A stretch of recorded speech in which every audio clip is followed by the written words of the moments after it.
আমি যখন ঘর থেকে বেরোলাম, আমার যে রাস্তাটা আছে সরু, সেখানে যেমন একটা কাগজ গোড়ানো পড়ে আছে, খুলে দেখি একটা চাঁদের ছবি। আমি জানি না এটা কি জন্য চাঁদ আঁকা ছবিটা, উনি বললেন এটা পাকিস্তানের পতাকা। আমি পাকিস্তানের পতাকা না, আমি পাকিস্তানের পতাকা চিনি না। বিভিন্ন হোয়াটসঅ্যাপ গ্রুপে একটি আপত্তিকর পোস্ট ফরওয়ার্ড করেছেন। বাড়ির উঠোন থেকে পাওয়া গিয়েছে পাকিস্তানের পতাকা। এই অভিযোগ তুলে মঙ্গলবার দুর্গাপুরের রায়ডাঙ্গায় আশরাফ উদ্দিনের বাড়ির সামনে বিক্ষোভ শুরু করে দেন স্থানীয় বাসিন্দারা।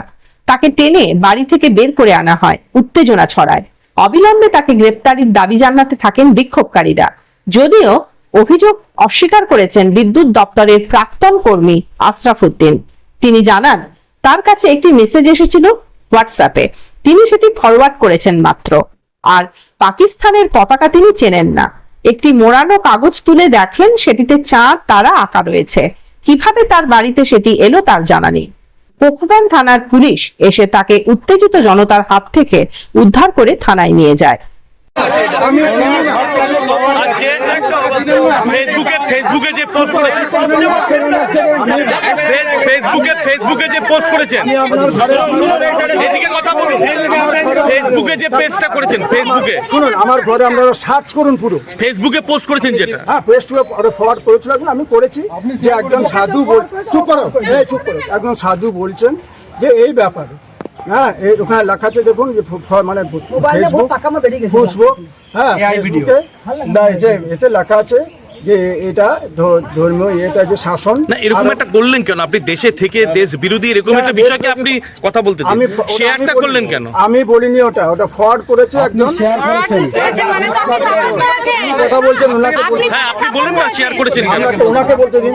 একজন ফরওয়ার্ড করেছে, আমি সেটা ফরওয়ার্ড করেছি এই ভেবে যে ইসলাম পন্থে এই কথাগুলো আছে, উনি ফরওয়ার্ড করেছেন। প্রতিবাদ করলাম। উনি বেশ কিছুদিন ধরে ওনার একটা গ্রুপ আছে এখানে রায়ডাঙ্গার মধ্যে, ওনার গ্রুপ আছে। উনি গ্রুপের মধ্যে নানা রকমের মানে কি বলবো হিন্দু বিরোধী মানে পোস্ট করছেন উনি। তো সেইগুলো আমাদের পার্টির ছেলেরা সমস্ত জানতে পেরেছে এবং আমরা সবাই মিলে যখন মানে ওনার বাড়িতে গেলাম, তখন দেখলাম ওনার বাড়ির নিচে একটা পাকিস্তানের পতাকা পড়া ছিল, মানে পড়েছিল। তো উনি নামার পরে ওটা তুললেন, তোলার পরেই উনি বললেন যে, আমরা জিজ্ঞেস করলাম যে এটা কোথা থেকে এলো আপনার হাতে। তখন উনি বললো, আমি তো চিনি না, এটা তো জানি না কি, এটা চাঁদ তারার ইয়ে, আমি জানি না। বাড়ি ঘেরাও অ্যাকচুয়ালি আমরা কালকে রাত্রে একটা খবর পাই লেট নাইট, যে এইখানে যে আশরাফ আলী বলে যে ব্যক্তিটি আছেন, উনি হচ্ছে কি বিগত দিন থেকে এক গ্রুপে, হোয়াটসঅ্যাপের গ্রুপে উনি একটা ভিডিও পোস্ট করছেন যে যদি হিন্দুস্তানে শান্তি কায়েম রাখতে হয় তাহলে কোরআন শরীফের আইন মেনে চলতে হবে। তো যেহেতু রাত হয়ে গেছিলো, আমরা ওই জন্য আসিনি। আমরা সকালবেলা এলাম, এসে দেখলাম ওনার ঘরে পাকিস্তানি পতাকা ঝুলছে। আমরা সেটাকে যখন নামিয়ে ওনাকে দেখালাম, তো উনি দেখলাম হাতে মুড়িয়ে রেখেছে। কাকু এটা কি আছে, দেখাচ্ছে না, পেছনে লুকিয়ে রেখেছে। ও দেখেছে, দেখার পরে যখন আমরা হাতে নিলাম, দেখলাম পাকিস্তানি পতাকা। যখনই আমরা সেটা নিয়ে চেস করতে গেছি, এবং এটাও আমরা বলেছি যে যদি পাকিস্তানের পতাকা আপনার কাছে রাখতে হয়, যদি পাকিস্তানি প্রেম থাকে, তাহলে আপনার হিন্দুস্তানে থাকা যাবে না, পাকিস্তান আপনি চলে যান। তারপরে উনি আমাদের কাছ থেকে জোর করে নিয়ে ওটা ছিঁড়ে দিয়েছেন। তারপরে ওনাকে ভিডিওটা দেখানো হলো যে আপনি এইটা কেন করেছেন। সব গ্রুপে উনি যে গ্রুপে আছে হোয়াটসঅ্যাপের, তাতে হিন্দু থাকতে পারে, মুসলিম থাকতে পারে, সমস্ত লোক আছে।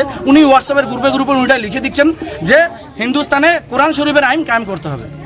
তো আমরা ওই জন্য প্রশাসনকে ডাকলাম, ডেকে প্রশাসনের হাতে প্রশাসন নিয়ে গেল, দুজনের কথাই শুনলো, প্রশাসন নিয়ে গেল। এবার প্রশাসন যেটা ব্যবস্থা নেবে আমরা প্রশাসনের উপর আস্থা রাখি।